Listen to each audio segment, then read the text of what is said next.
Welcome back. Good afternoon. We will continue our hearing with Jean Silverman, Executive Director of Nassau BOCES. Great to see you again. How are you? I'm great, and thank you for having me. I know Senator Croce had to leave, but I so appreciate being here with my colleagues to talk about workforce development on Long Island. Senator Martins, I've seen you in several forums, and I know this is quite a passion for you. I am going to read my prepared remarks. I took some time to be quite reflective. I've been in the field for quite a long time, and I see things sometimes a little bit differently, as some of my colleagues know when we go to forums together. So I'd like to thank you. Again, my name is Jean Silverman. I'm the Executive Director of the Department of Regional Schools and Instructional Programs at Nassau BOCES.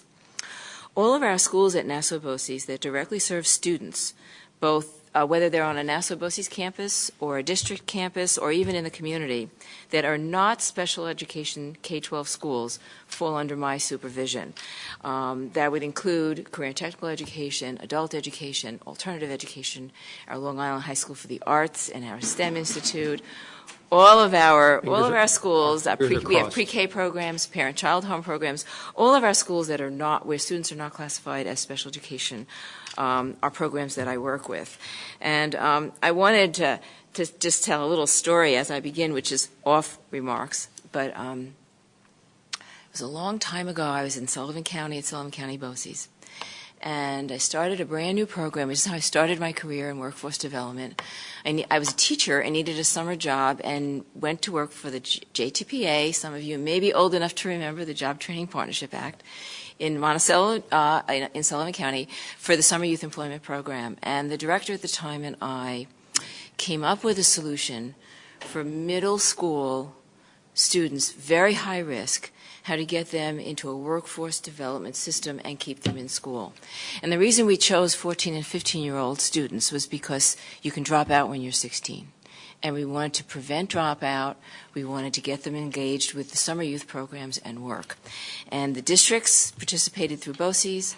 BOCES, Vocational Ed and Adult Ed, supported the program, and the JTPA supported the Summer Youth Program. We actually won a national award at the county associations that year of the best new program.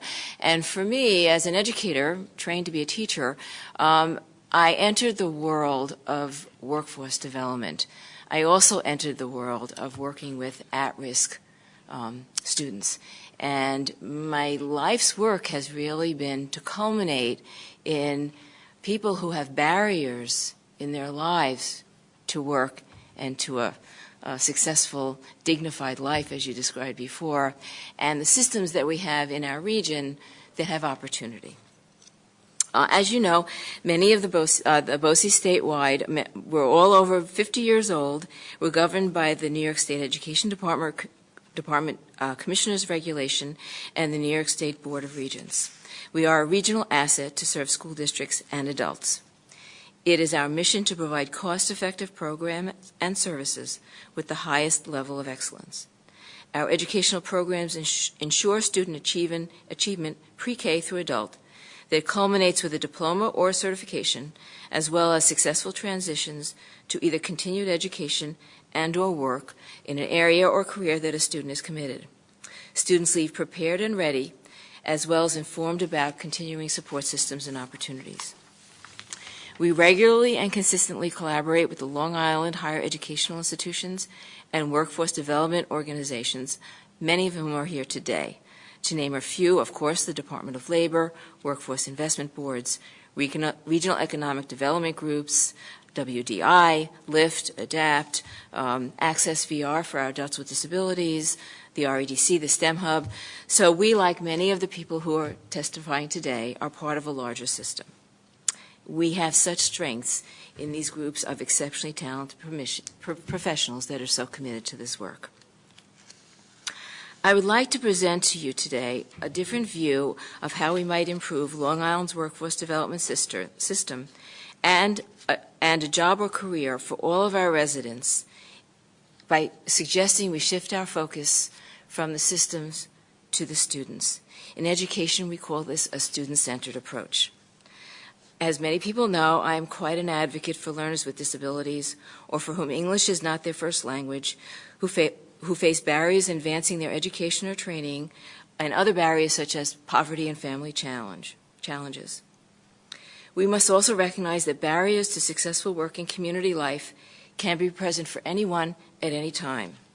An act of fate, illness, storm, accident, or unforeseen event can change opportunity and access in an instant for any of us.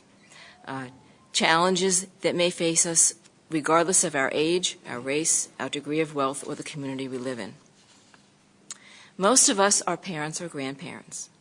When we went to school to talk about our children, we expected that the school would talk to us about our individual child, about our needs and aspirations as a family, and what our hopes were for our child's achievement. The money, so to speak, that our district was funded was not to fund our district, but rather to ensure the success of our individual child. Now imagine that you're sitting in front of an adult student who has walked into your organization or school for job or work or training assistance.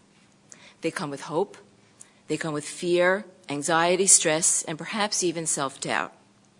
Maybe they came with a parent or a friend, perhaps unsure and tentative about just what to do or what will come next, and most importantly, how to afford and manage their busy life around what they must do in order to advance their work goals. Can we assure that a client or a student that comes here in the process on Long Island right now can move through a training goal or a study goal and reach that goal? All people want a good life. They want a good future for their family and a sense of purposeful work that offers this to them. You mentioned a dignified life. I know we have been in this position, wondering, all of us, as we worked with people sitting right in front of us, how to problem solve all of the barriers, all the issues that face them in the moment. And we wondered, is there a disability? What is their educational level? Do they need a vocational assessment? What are the family and economic stresses, financial stresses, language barriers? I could go on and on. We have been so fortunate on Long Island to receive grants and project funds to purposefully allocate our resources to meet as many of these needs as we can, as well as organize our workforce development system, employers, labor organizations, higher educational institutions. We have willing and eager employers and labor organizations who stand ready to work with us. People have testified to that all day today.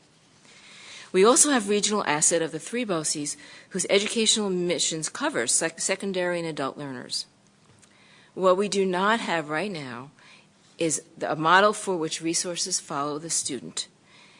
I recommend two actions, therefore, for your consideration today. The first one relates to this, and then there's a second one. The first one is, I believe we should be developing a Long Island career pathway system for each industry cluster, developed from the career entry level of a high school diploma or an equivalent all the way up the chain of education and training needs.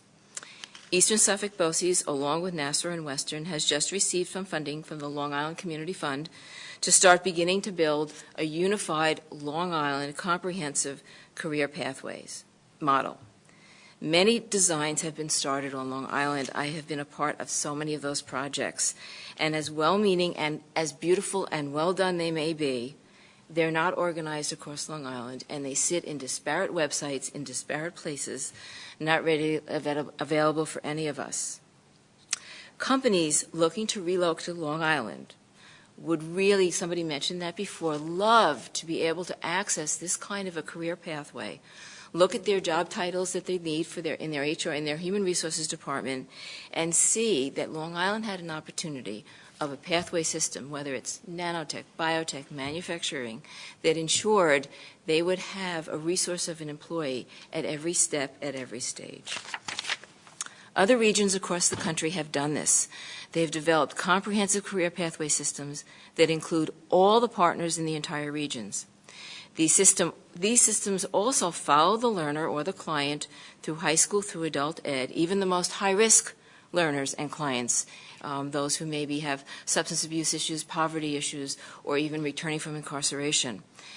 And they follow them through in an articulated manner, not only for successful employment, but successful continued learning for increased opportunities. And my second recommendation is my primary theme of today, and that is we take a client or a student focus to our work. Some people call it case management. In education, we call it student-centered. After fully assessing and understanding the status of a person, their movement through a workforce development process must focus on their unique development and their unique challenges. The nature and focus of funding should require a fully integrated, complete, and sustained workforce development solution for the client, resulting in successful employment. My experiences have taught me quite a lot over the 30 years in pre-K through adult education and career readiness I've been involved with. On a final note, I'd like to add this comment. The majority, and it reiterates a theme you've heard today also. The majority of our high school and our adult residents, potential employees and learners, are very different from, I think, probably everybody sitting in this room, including myself.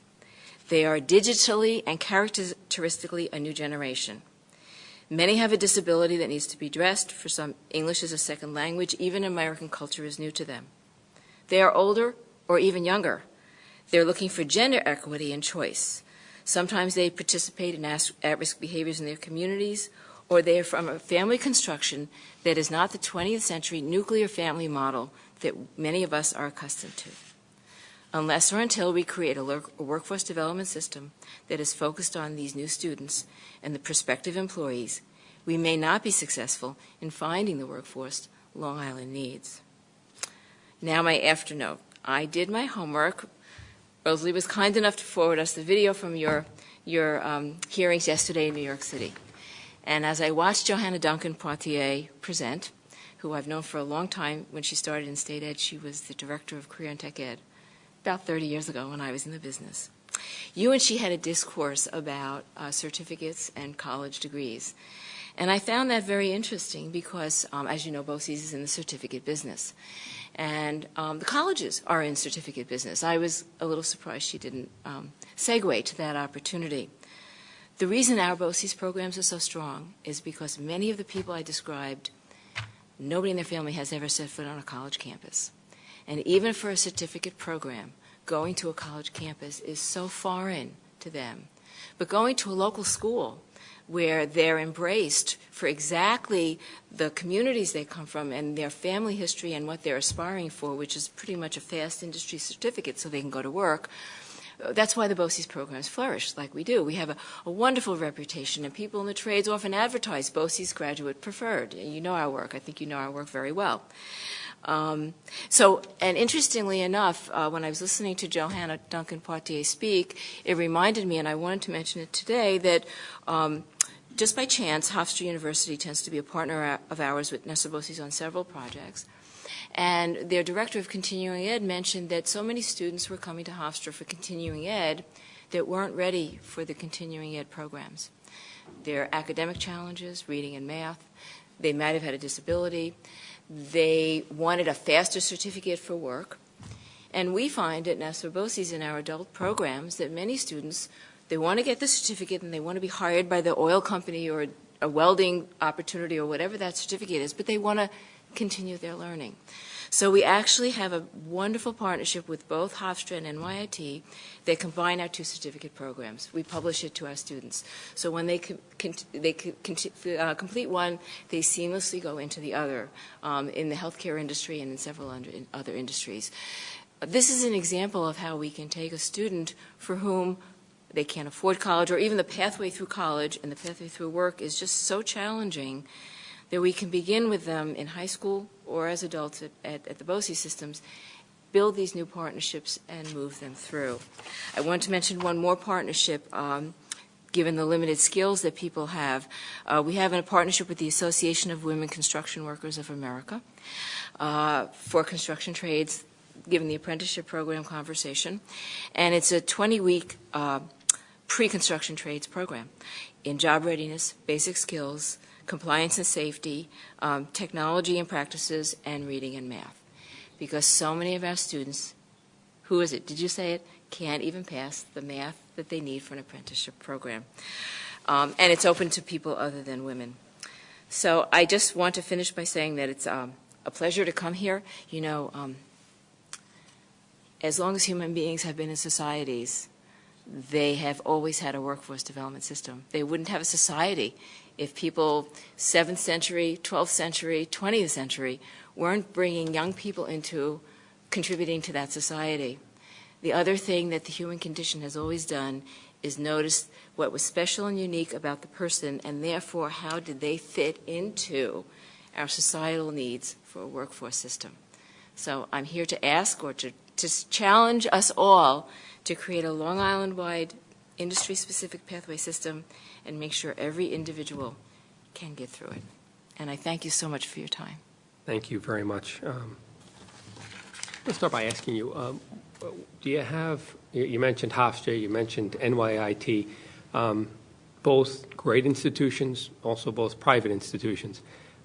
Any work with or relationship with our own Nassau Community College in much that same way? Because I do feel that there are synergies there between our BOCES system and our community college system that should be highlighted, explored, and enhanced. Tell me what your experience is with the community college. Yes, our high school career and technical education programs have several articulations and relationships with the community college. We've had two challenges on the adult level, and by the way, these two programs are fairly new. Now that we have a model, we feel more comfortable going to other higher ed institutions and building the same kind of transitional programs. We've had two challenges at Nassau Community. Many of our programs are exactly the same as the ones they offer. Certified nurse assisting, medical assisting. So the partnership, it was hard to create a partnership when we both offered the same licensure or certificate program. And the other is the change happening at that campus right now. The change in leadership and the change in direction. It has been a school in flux for a while, and sometimes for us to develop these programs, we need the consistency of a relationship to build. So under the new interim president right now, I'm in the moment actually playing phone tag with somebody in his office to begin talking about building these programs. So I'm hoping that that launches quickly and continues as they have some new leadership there and move into some new directions. I think, obviously continuity, leadership, and consistency are very important. But when we approach these subjects at the high school level, with 64 different school districts in Nassau County? 56. 56, excuse me. 56 Only different school 44 districts. of them have high schools in them. Some 52 have high schools. 4 of them are just elementary districts. Yes. And so with so many school districts, each one looking at their own geographical needs, the idea of creating those same opportunities, school district by school district, are daunting, and that's the benefit and really the reason for BOCES, the opportunity to sort of bring all of those different wishes and best practices together in one place. Is there a way for us to perhaps enhance BOCES and create a more technical school or a series of schools for students? You mentioned that you have oversight over the performing arts. Long Island High School for the Arts, yes, Yeah, it's Lisa. one of my high schools, yes. Which is interesting, as we deal with the challenges of funding and the like, and the opportunities that may exist or not exist in the individual school districts, but that we want to exist for children at a county level, or certainly at a regional level. There should be an opportunity for the state to intervene and to provide funding for a school of that sort, so it doesn't become a question of economics for the individual school district. Correct. And I think there are ways of us doing that.